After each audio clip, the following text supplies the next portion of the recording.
Chapter 5, verse 1 to 5. Ito po ang sinasabi. Pagkaraan nito ay pumunta si Jesus. Pagkaraan ng alin? Yung kanyang pagpapagaling po doon sa anak ng opisyal. Pagkaraan ito ay pumunta si Jesus sa Jerusalem upang dumalo sa isang pista ng mga Hudyo. Sa lungsod na ito na malapit sa pintuan ng mga tupa ay may malaking deposito ng tubig na may 5 portiko. Kung tawagin ito sa wikang Hebreo ay Betsata. Nasa paligid nito ang maraming may sakit, mga bulag, mga pilay at mga paralitiko. May isang lalaki doon na 38 taon nang may sakit. So doon muna po tayo titigil. No, sa isang lugar na yon sa Jerusalem, kung saan nagtungo ang Panginoon para sa isang pista, meron po doon isang parang sabihin na nating malaking swimming pool. Napakalaking swimming pool po nito. At doon po sa lugar na yun ay napakarami pong may mga karamdaman. May bulag, may pilay or lumpo, may mga paralisado at iba't iba pang mga karamdaman. Ngayon, bakit sila nandun? Itong mga tao na rito ay naroroon dahil naniniwala sila kapag sila'y nakababa doon sa tubig or sabihin na natin sa swimming pool na yon, gagaling sila sa kanilang karamdaman. Pero ang catch, kailangan makatsyempo sila sa pagbaba ng anghel para kalawkawin yung tubig. Sabi, bulabugin yung tubig. Pagka binulabog ng anghel yung tubig, doon sila dapat mag-unahan bumaba. Okay? Yun yung kanilang paniniwala. And then, itong tao na to na kinausap ng Panginoong Hesus, ang kanyang kalagayan ay paralisado. So, paralisado, most likely, nakahiga po yan, at ang sabi, siya ay paralisado na sa 38 taon ng kanyang buhay. Hindi naging malinaw kung mula pagsilang or later on in his life, maaaring may nagawa siya, hindi po sinabi ng banal na kasulatan. Ang sinabi lang po ng banal na kasulatan, itong taong paralisado na to, he's been paralyzed for 38 years. Kaya po siya naroroon at napakarami po nila. Pero siya lamang po ang kinausap ng Panginoon ng mga sandali na yon. At ito ay ating pag-aaralan sa araw na ito. Kinausap po siya ng Panginoong Hesus, no? Yung taong paralisado na ito, sabi ko nga po, mag-uunahan. Kapag nakita nilang nabulabog yung tubig, mag-uunahan makapunta sa tubig at siya ang gagaling. Yun yung paralisado siya. Wala siyang kakayanang tumayo at lumakad para pumunta sa tubig kapag nakita niyang nabulabog yung tubig. Sa madaling sabi, siya po ay helpless at hopeless sa kanyang sariling kakayanan. Okay? Tayo po, alam niyo po tayo mga tao, balik po tayo sa reality, sa kasalukuyan. Para rin po tayo yan. Though hindi po tayo paralisado, hindi tayo bulag, hindi tayo lumpo, pero we are also, sabihin na natin, we were also hopeless and helpless. Anong ibig kong sabihin? Kung wala po ang Kristo, kung wala po ang Panginoon sa buhay po natin, para lang po tayong itong tao na ito na helpless at hopeless. Dahil po, ang original na kalagayan po natin, tayo po ay makasalanan at mapaparusahan, mapapahamak sa impyerno. Wala pong makatutulong sa atin. Kapitbahay mo, kamag-anak mo, magulang mo, anak mo, walang makatutulong sa iyo. We are helpless. And also, we are hopeless. Hindi po natin makakayanang iwasan yung kaparusahan para sa atin dahil sa ating kasalanan. Yun po ang ating kalagayan. We were also hopeless and helpless apart from Jesus Christ. Pero dahil po sa ginawa ng Panginoon, sino ang help natin? Sino ang hope natin? Wala pong iba kundi si Jesus Christ lang. Okay? Ito po, pag-aralan pa natin. Sa verse 6, sabi nito, nakita siya ni Jesus at alam niyang matagal nang may sakit ang lalaki. Kaya tinanong niya ito, gusto mo bang gumaling? Sumagot ang may sakit, Ginoo, wala pong maglusong sa akin kapag gumalaw na ang tubig. Papunta pa lamang ako, may nauuna na sa akin. Sinabi sa kanya ni Jesus, tumayo ka, buhatin mo ang iyong higaan at lumakad. Noon ay araw ng pamamahinga. Kaya't sinabi ng mga pinuno ng mga Hudyo sa lalaking pinagaling, Araw ng pamamahinga ngayon, labag sa kautusan na dalhin mo ang iyong higaan. Stop muna po tayo doon. So, kinausap po ng Panginoon, isang tao na ito, alam niya may karamdaman. Ang tanong, gusto mo bang gumaling? Kung tayo po ang nandoon sa lugar na yon, kung halimbawa si Mr. Asimo, kaya nga ako nandito, siyempre, gusto kong magpagaling. Pero ang sagot sa kanya nung tao, at alam naman ng Panginoon ang lahat ng bagay. Gusto mo bang gumaling? Ang sinasabi niya, wala pong tumulong sa akin. Siguro, gumagapang na siya papunta sa pool. Pag nakita niyang gumalaw yung tubig, kaya lang, siyempre, mauunahan talaga siya nung iba na kayang lumakad. Kaya sabi niya, walang tumulong sa akin. So, kanyang kalagayan talaga hopeless and helpless. Wala naman siyang kasama eh. Pero anong ginawa ng Panginoon? Sabi dito, Ginoo, wala pong maglusong sa akin kapag gumalaw na ang tubig. Papuntal lamang ako, may nauna na sa akin. Anong sinabi ng Panginoong Hesus? Tumayo ka, buhatin mo ang iyong higaan at lumakad ka. Alam niyo po ba, ang isang taong nakahiga ng sobrang habang panahon, wala pong lakas ang paa niyan. Walang lakas yan. Walang kayang buhatin yan. Pag tumayo yan, babagsak yan. Halimbawa mo ang pasyenteng nakoma ng ilang buwan, as in comatose siya, tapos naging conscious siya, hindi makayang tumayo niya. Pag baba niya sa higaan, babagsak yan kasi walang lakas ito. Pero sa kapangyarihan ng Panginoon, walang imposible. Tumayo ka, buhatin mo ang iyong upuan at lumakad ka. Jesus displayed His power over sickness. Ang kapangyarihan ng Panginoon sa mga imposibleng bagay. 38 years na paralisado itong tao na ito. Only by the word of Jesus Christ, tumayo ka, buhatin mo ang iyong higaan at lumakad ka. Wala, lumakad. Tumayo ang paralisado, bitbit ang kanyang higaan at siya ay nakalakad. Kapangyarihan ng Panginoon over sickness, only by His word. Anong catch? Dito, ang sabi, at siya'y lumakad, noon ay araw ng pamamahinga. So, ito po ang naging issue. Jesus Christ healed the man on a Sabbath. Kaya't sinabi sa kanya ng mga pinuno ng mga Hudyo, sabihin natin mga religious leaders, araw ng pamamahinga ngayon, labag sa kautusan na dalhin mo ang iyong higaan. Itong tao na ito, alam nila, o kilala na nila, na paralisado. At nakita nilang lumalakad, bitbit ang kanyang higaan, imbis na maramdaman nilang sila'y matuwa dahil itong tao na ito'y gumaling. Ano naramdaman nila?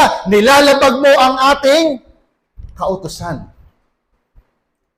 Araw ng pamamahinga ngayon, bawal mong buhatin yan. Imbis na matuwa sila, sinita pa yung tao. Okay, ano ba ang Sabat? Ang Sabat po ay ito ang ikapitong araw ng isang linggo. Ano tayo ngayon? Sunday. Nagtitipon tayo, sumasamba sa Panginoon. Pero hindi ito ang Sabbath day. Lilinawin ko po, hindi po nagbago sa Biblia ang Sabat.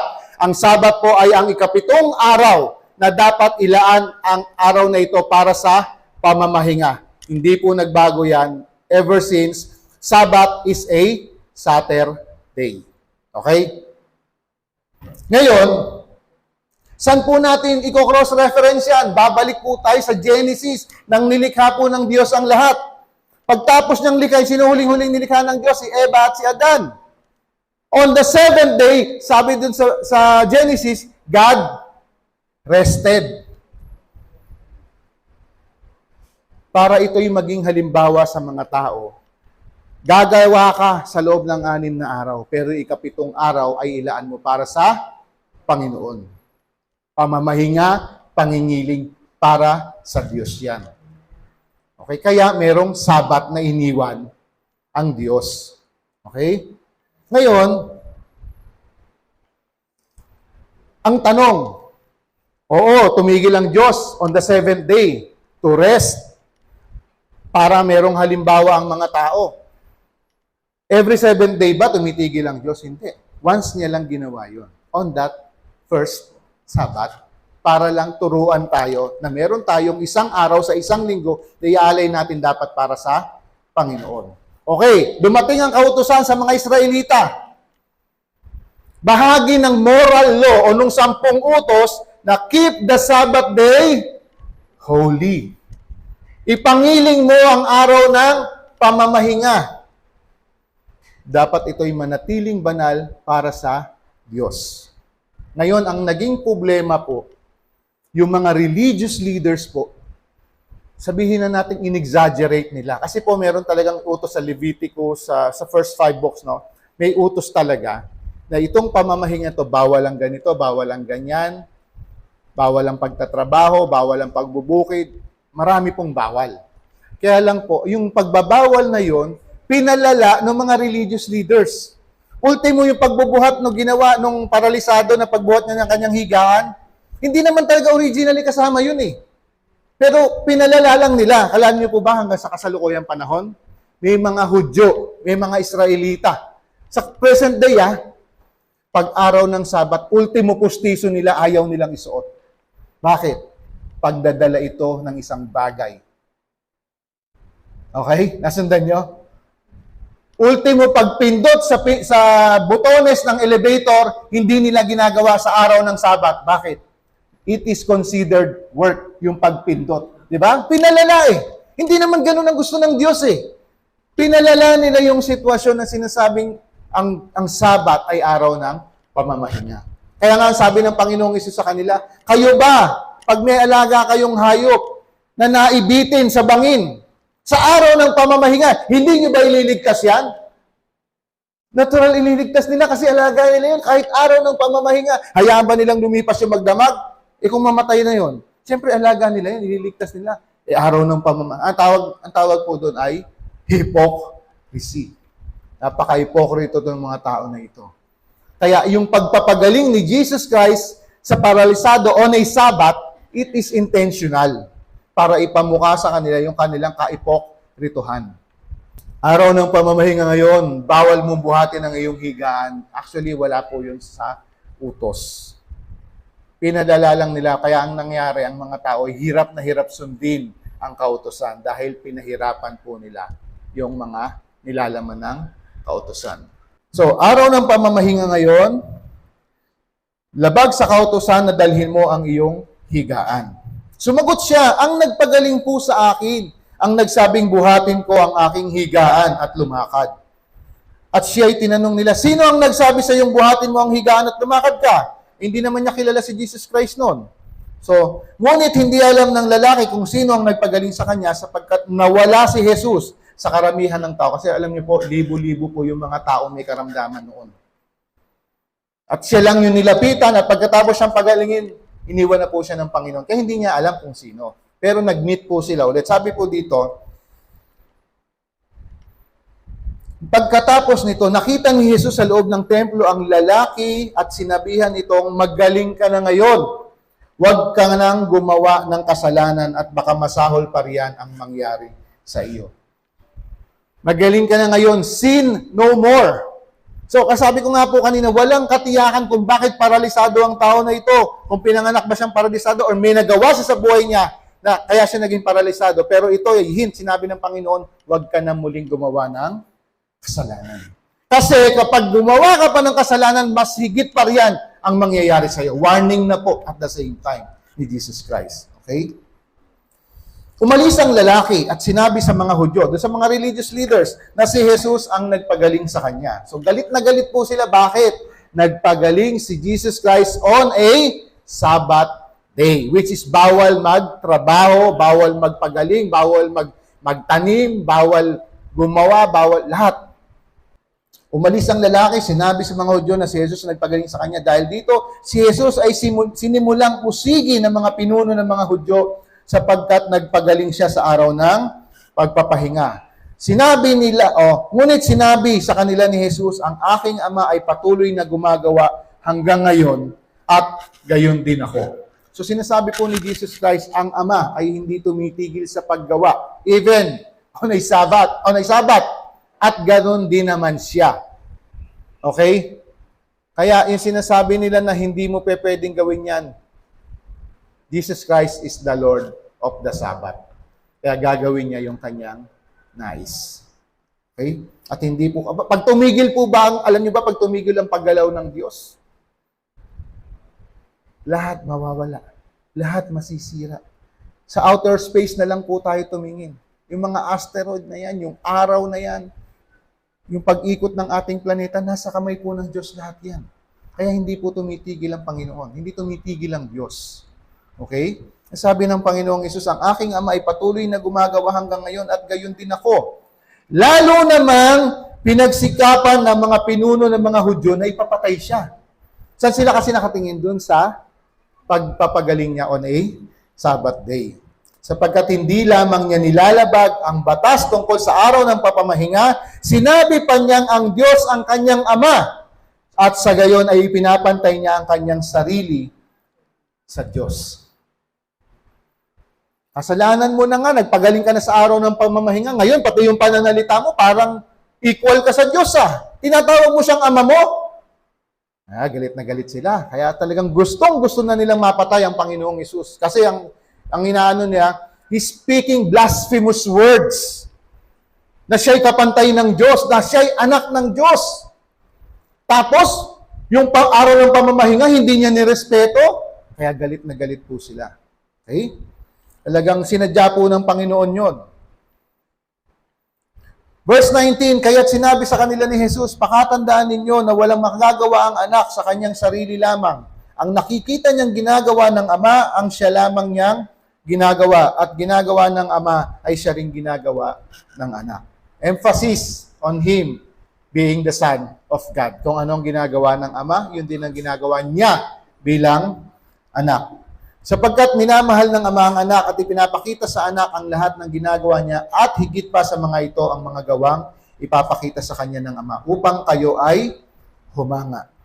Kung paanong binubuhay ng Ama ang mga patay, gayon din naman binubuhay ng anak ang sino mang nais niyang buhayin.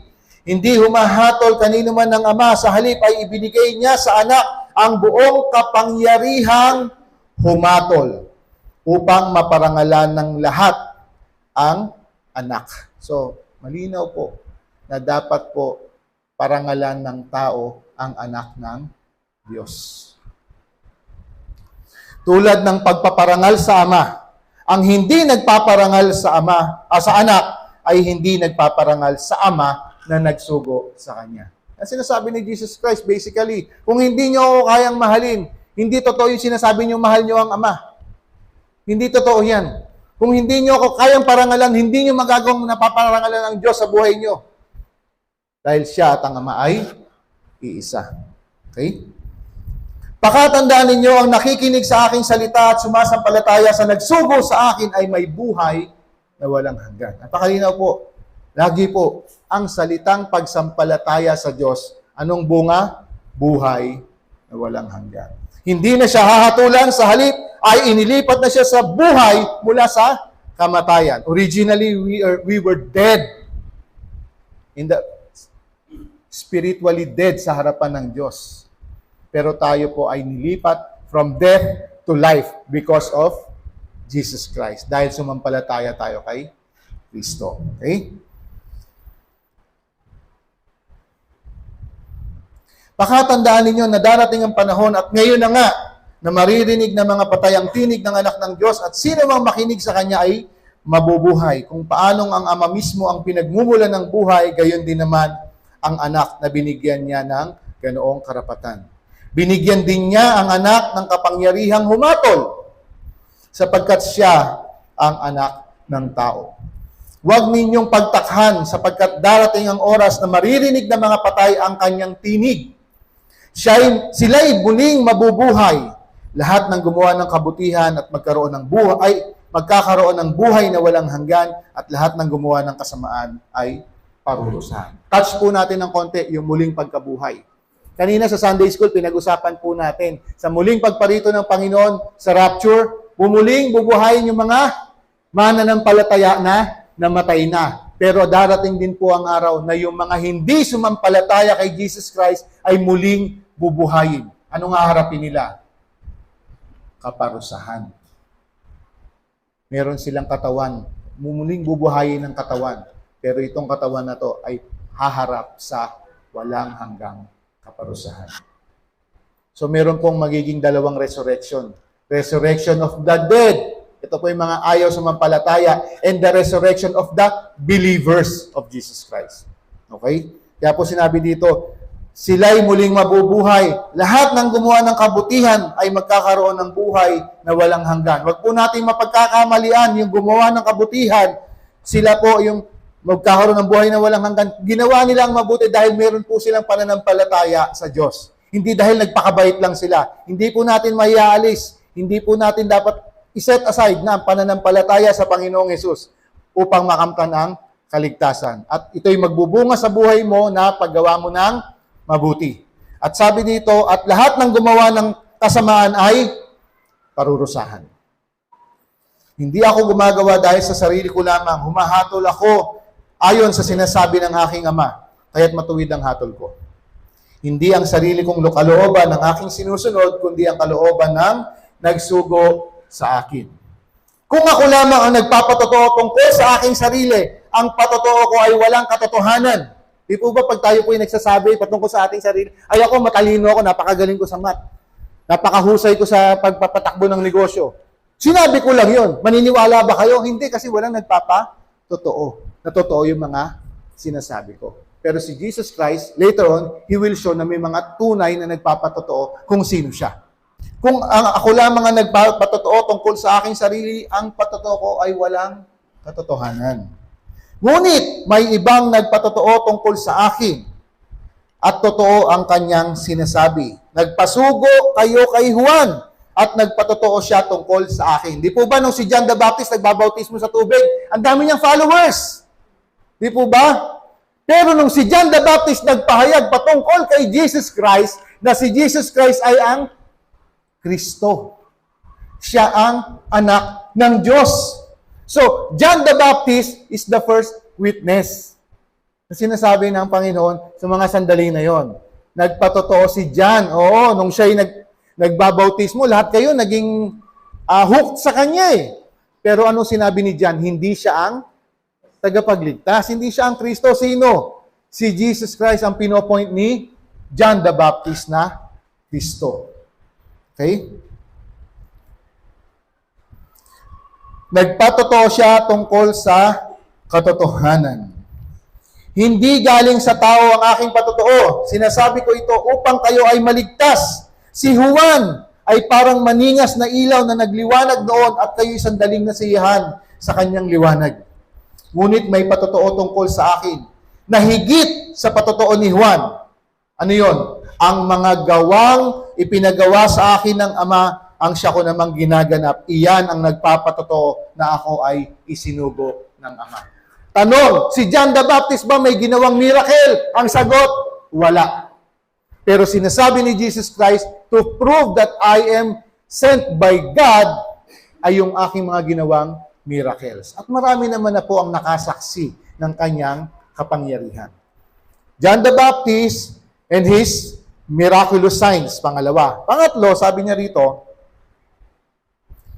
at ang Ama na nagsugo sa akin ay nagpapatotoo rin tungkol sa akin. Kailanman hindi nyo narinig ang kanyang tinig, hinakita man ang kanyang anyo.